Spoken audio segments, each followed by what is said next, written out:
오늘은 제가 왜 4년제 사범대 유아교육과를 나와서 유치원을 그만두었는지에 대해서 말씀드리려고 합니다. 처음에 유아교육과에 진학했던 이유는 어릴 때부터 교사가 되고 싶었기 때문이에요. 누군가를 가르치는 것도 좋아했고 부모님이 항상 말씀하시는 안정적인 직장, 그 이유가 가장 컸습니다. 대학에 오니까 아무래도 4년제 사범대라 그런지 임용고시를 준비하고자 하는 친구들이 많았어요. 물론 4학년으로 가면서 점점 줄어들었습니다. 저도 엄마의 바람처럼 임용고시를 봐서 낮에는 유치원 교사로 당당하게 일하고 저녁에는 내 취미 생활을 즐기는 그런 이상적인 삶을 꿈꿨어요. 그런데 실습을 하면서부터 고민이 깊어졌는데요. 생각지도 못했던 문제가 있었습니다. 제가 아이들과 함께 있는 시간이 괴로운 거예요. 어떻게 이들을 대해야 할지, 무엇을 가르쳐 줘야 할지, 나는 교사인지 보모인지 모든 게 총체적 혼란이었습니다. 또 다른 고민도 있었는데요. 유치원 교사 말고도 해보고 싶은 일들이 많았거든요. 당시에 대학 방송국에서 4년 동안 아나운서를 해보기도 했고 영상 편집을 할 줄 알아서 이쪽으로 나가야 하나 고민도 심각하게 했습니다. 그래도 일단 유아교육과를 나왔으니까 후회 없게 한 번은 해보자 싶어서 유치원에 취직을 했어요. 유치원에 입사하면 보통 2월 말부터 출근이 시작되잖아요.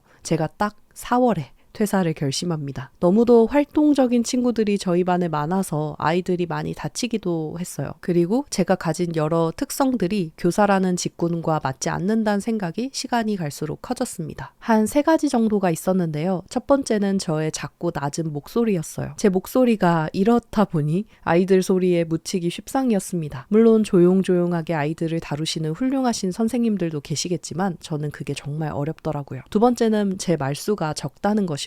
저는 혼잣말도 잘 안 하고 굳이 말할 필요가 없으면 하루 종일 조용히 있을 수도 있거든요. 보통 제가 엄청나게 관심 있는 분야가 아니라면 대화를 할 때도 보통 듣는 편입니다. 근데 아이들이랑 있으면 말을 하루 종일 해야 되더라고요. 그게 너무 진이 많이 빠졌고 아이들의 언어 발달을 위해서라도 계속 말을 붙여주고 해야 하는데 그게 안 되니까 또 미안하고 또 말을 하면 너무 지치고 목도 쉬어버리고 계속 악순환이었어요. 세 번째는 특성이라기보다는 교육에 대한 제 가치관 문제였는데요. 초임교사기도 했고 이 부분에 대해 깊이 생각하지 못한 채 졸업을 했던 것 같아요. 학교 다닐 때 이론 공부나 했지 기본 생활 습관과 관련된 줄 세우기라든지 식사 예절, 양치, 낮잠 등등 이런 것에 대해 너무 생소하다 보니까 제가 어떻게 할 줄을 모르겠는 거예요. 어떤 선생님은 줄을 반듯하게 서야 다음 공간으로 이동하고 어떤 선생님은 조용히 해야지만 이동하고 뭔가 이런 밤마다의 규칙이 있잖아요. 저는 그 규칙을 세우는 게 좀 어려웠어요. 내가 아이들의 상상력을 제한하는 건 아닐까? 아이들의 발달 수준을 고려하지 못한 규칙을 만들어 너무 억압하는 건 아닐까? 자유로운 교실이면서도 규칙이 있고 질서 있었으면 좋겠는데 너무 추상적인 느낌이랄까요? 퇴근하고 오면 이론 서적도 찾아보고 유치원 교사 카페에 들어가 팁도 얻어보고 다음날 가서 적용도 해보고 했지만 이론과 현실은 너무 달랐습니다. 하지만 그런 부분은 사실 시간이 쌓이면 경험으로도 채워질 부분이었다고 생각해요. 근데 중요한 건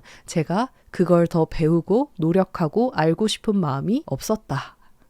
그래서 고민 끝에 나는 여기 있는 게 참 괴로운 사람이구나, 여기랑 맞지 않는 사람이구나 라는 생각이 강하게 들어서 그만두게 되었습니다. 조금이라도 내가 더 자신감 있고 배우고 싶은 일을 찾아서 하고 싶다 그런 생각이 들어서 그때 많은 고민을 하다가 퇴사를 결심하게 됩니다. 퇴사하고 그럼 뭐해서 먹고 살았는가에 대한 이야기를 지금부터 해볼게요. 퇴사를 했을 때 딱 3월이었어요. 한 달은 그냥 놀았던 것 같습니다. 그리고는 뭐라도 해보고 싶어졌는데요. 이번에는 부모님의 권유나 전공에 따른 선택 말고 내가 정말 좋아하는 일을 후회 없게 해보자 라는 생각이 들어서 어릴 때부터 누가 배우라고 안 해도 혼자서 재밌게 했던 포토샵을 배워보기로 합니다. 그래서 웹디자인 과정을 수강하다가 디자인을 하다 보니 뭔가 예쁘게 디자인을 잘 해서 팔 수 있는 게 있지 않을까 싶은 거예요. 그러다 우연히 그해 작년에 생일 선물로 받았던 섬유 탈취제가 눈에 들어왔습니다. 그래서 그걸 만드는 방법을 배워서 5월부터 사업자를 내고 판매를 시작합니다. 처음에는 지인 판매로 수익을 올리다가 6월부터는 아이디어스라는 플랫폼에 입점해서 판매를 했고 그게 지금 7년째 이어져 오고 있어요. 사업 초창기에는 뭐라도 해보려고 졸업 시즌에 꽃다발 포장해서 고등학교, 중학교 앞에 들고 나가서 판매해 본 적도 있고요. 이쪽 세계가 향기, 캔들, 비누, 공방 이런 것들이 같이 있는 세계여서 다 하나씩 손을 대다 보니까 제 공방도 생기고 수업도 하게 되고 유튜브도 해보고 한창 디지털 노마드다, 지식 창업이다 해서 온라인 강의도 만들어 판매해보고 그랬어요. 중간에 사업이 어려워지면 배운 게 도둑질이라는 속담처럼 다른 일에 비해 비해 시간 대비 시급이 높은 어린이집 보조교사를 하면서 동시에 공방을 운영하기도 했습니다. 또 온라인 스토어 운영도 연차가 쌓이다 보니까 스토어 관리 쪽으로도 아르바이트를 하기도 했어요. 그 일은 지금도 하고 있습니다. 유치원 그만둔 것에 대한 후회는 없는지 물어보신다면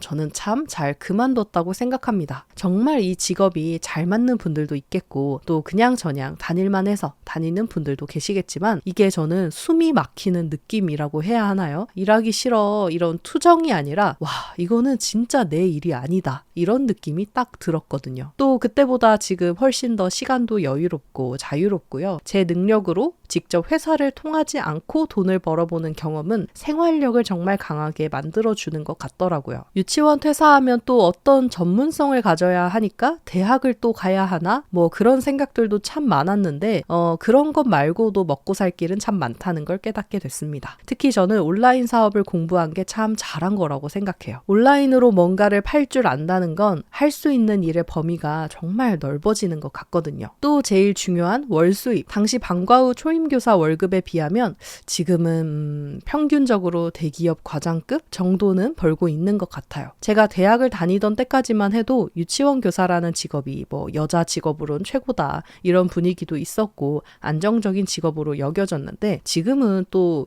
제 생각이지만 아닌 것 같다라는 생각도 들어요. 너무너무 박봉이잖아요. 이야기하다 보니까 생각나는데 예전에 캐나다 이민도 고려하면서 데이케어 교사로 일해보려고 자격증 준비도 했었네요. 같은 일을 해도 더 나은 환경과 처우에서 일하고 싶었거든요. 제 이야기를 듣고 이 유치원이란 세계는 나라는 사람을 담기에 너무 작은 그릇인 것 같다 생각되시는 분들은 잘 고민해보시고 나의 일을 하기 위한 계획을 세우거나 준비해보시면 좋을 것 같습니다. 무작정 퇴사하면 안 된다, 뭐 해도 된다 이런 이야기 엄청 많잖아요. 결국 뭐든 자기가 책임지면 되는 것 같아요. 무작정 퇴사를 하더라도 당장에 줄어든 생활비 뭐든 해서 내가 책임지면 되고요.